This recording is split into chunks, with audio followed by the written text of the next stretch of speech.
talk about what is a Scrum, and then let's try and understand how a Scrum Master in an organization can implement Scrum.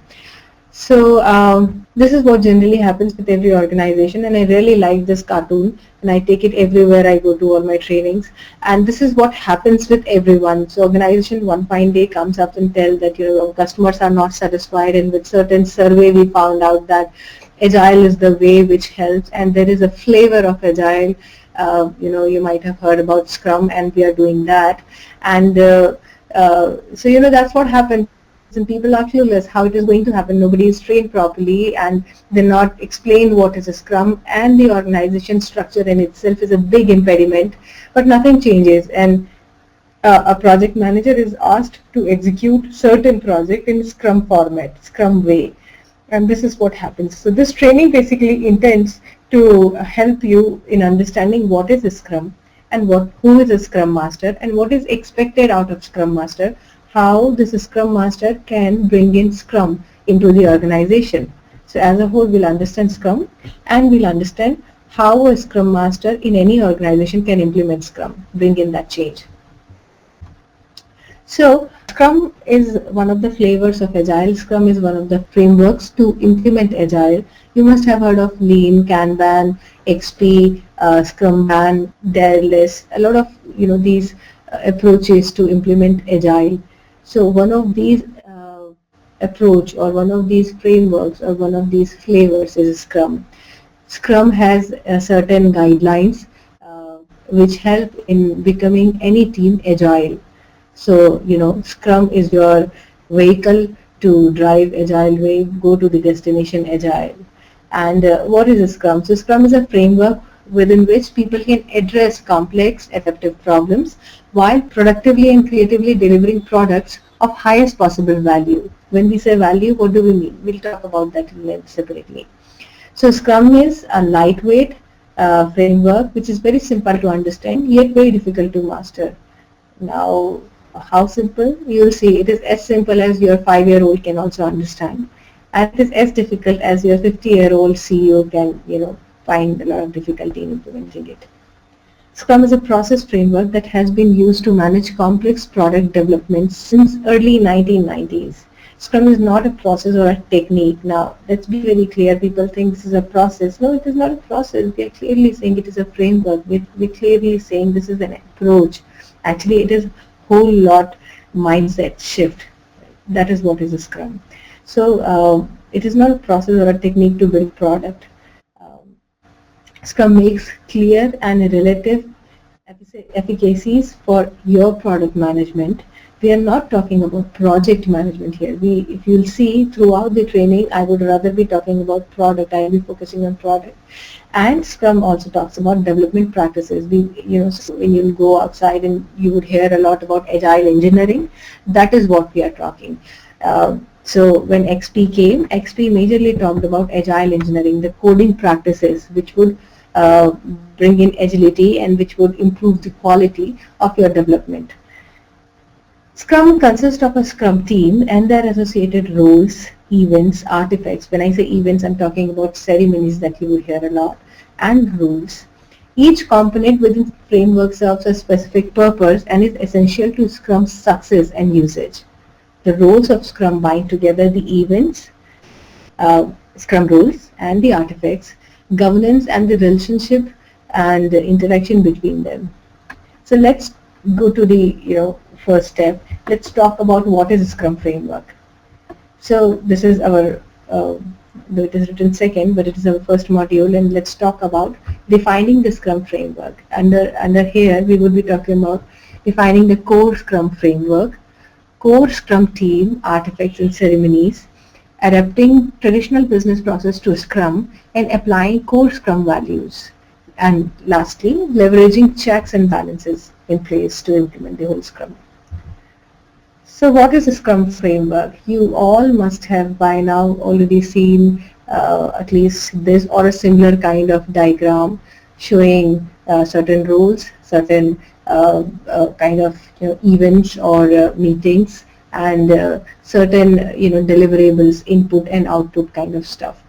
So if we look at this, we see There are inputs from executives, teams, stakeholders, customers, end users, etc.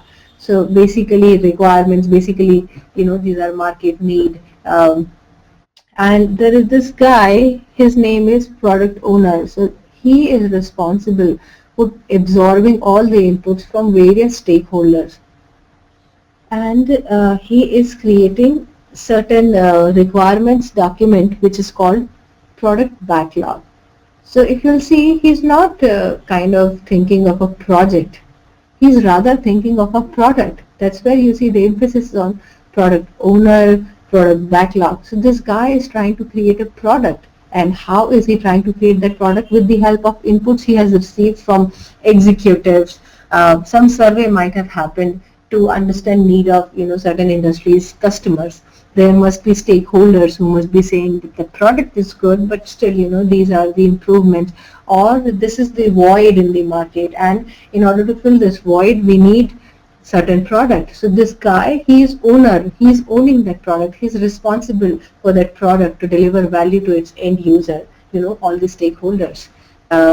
So he is creating this backlog. When we say what is a backlog? Backlog is basically something, some work pending that needs to be done, right? So this product owner, in short we'll call him PO, this PO is creating this product backlog. And the items within this product backlog, we'll in short call them product backlog items, means PBIs. So this PO is gathering PBIs and creating a huge backlog. Once completed, this backlog will yield you a product. So we'll talk about how completed, what is the, when we say completed, what exactly is the completed and all that. So what does he do? He's given with a team. Now this is generally a management discretion, management decision to decide a team. They would look at the backlog and they'll analyze what technologies and skills are required, and on the basis of same they'll create a team. And so this team selects certain count of backlog, certain amount of backlog. What this guy, the PO, would do, he'll keep a prioritized list of product backlog items, and this team would take up top of the stack and try and deliver it in a fixed time. So you would also hear a term called time box most of the time. So you'll see that this team within that fixed time box. So when we say time box, it is just generally a time window. So let's say 1 week or 2 week or 3 week. So Scrum says you should not have your time box any bigger than 4 weeks, because then it becomes really too big to connect, and a bigger amount of time where you cannot collaborate real quick or see your progress. So it should be really small, and so this time box where you are executing a set of tasks is called sprint in Scrum Framework. So we saw this product owner is generating a prioritized list of product backlog items. He is giving this to team and discussing with them and understanding what this team can deliver in one sprint in this fixed time box of, let's say, 2 weeks. Let's choose that. 2 weeks is generally the most optimum size of sprint and most preferred one. And but you can still have 1 week, you can still have 4 weeks. Certain teams also have it for 6 weeks. So let's say we have chosen 2 weeks, and what are they doing? So they would take up these items and they further break it down and they create their sprint backlog. Just like this product backlog, for each sprint you will have one sprint backlog. And then there is this another guy standing there. He's called Scrum Master. So have you seen that rugby game where you see all those guys, bulky one and then lean one, and a group of, I don't even know the size of team, but yeah.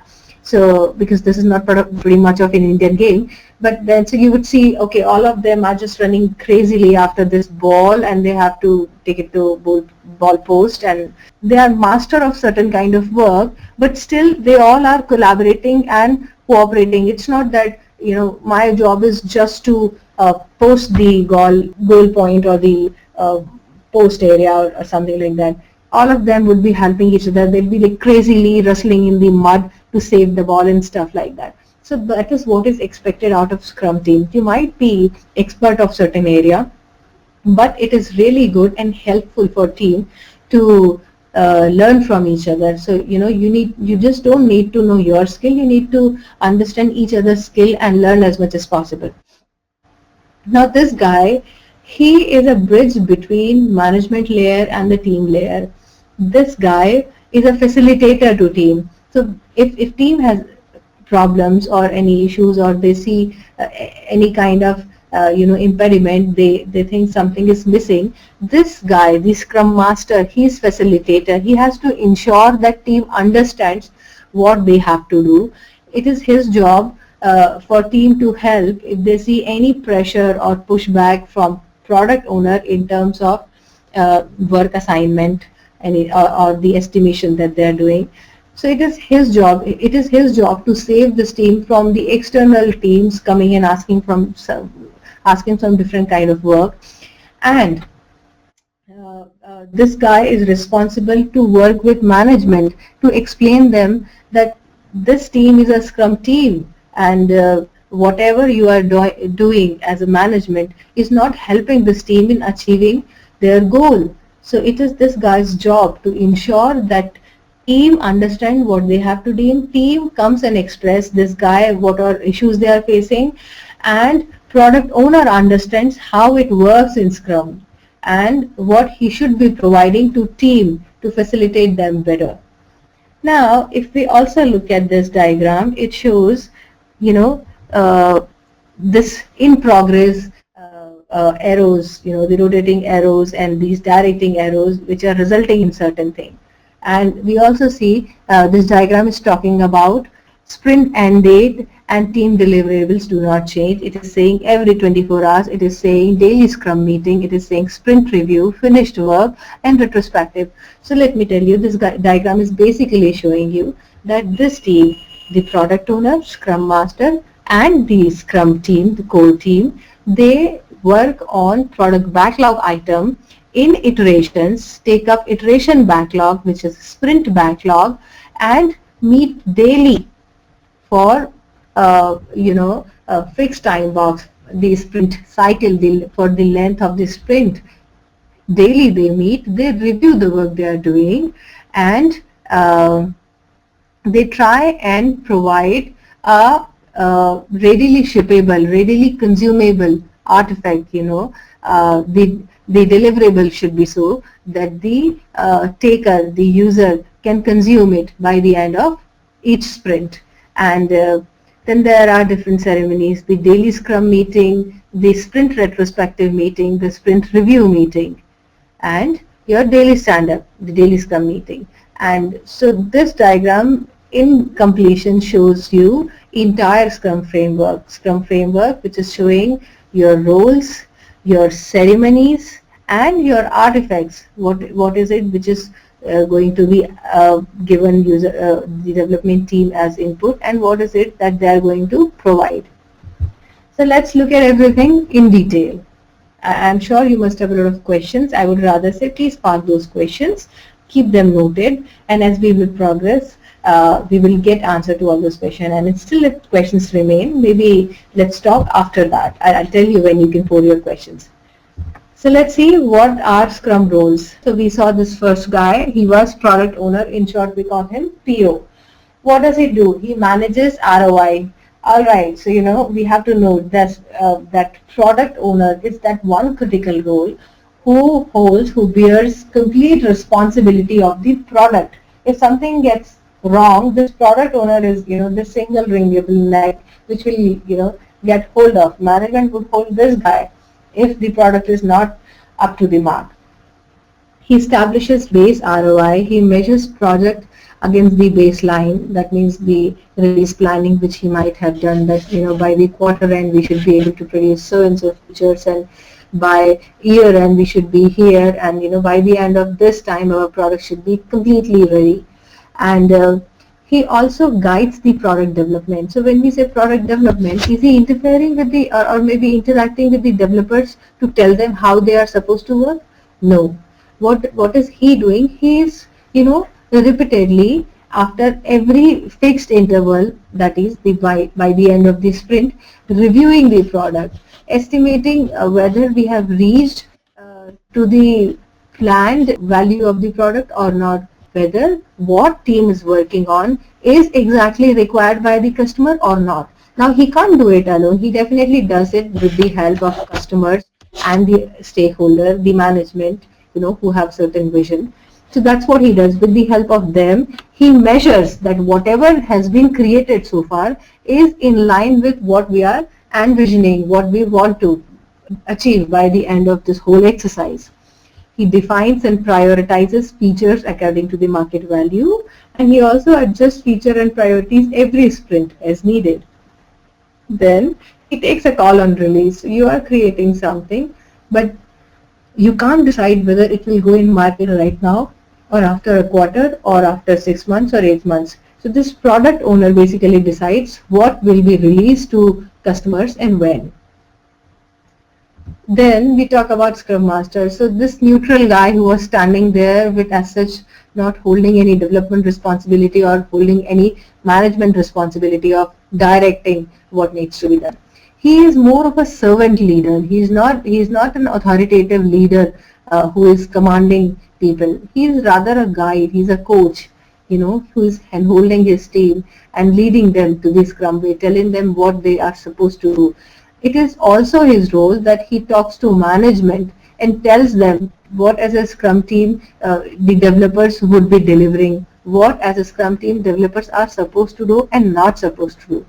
And this guy would protect this development team from any external interference and help them in improving their productivity, in expressing, in reaching to the pinnacle of their creativity and productivity. And this guy is responsible for enforcing Scrum principles and also enabling cooperation within the team as well as outside the team.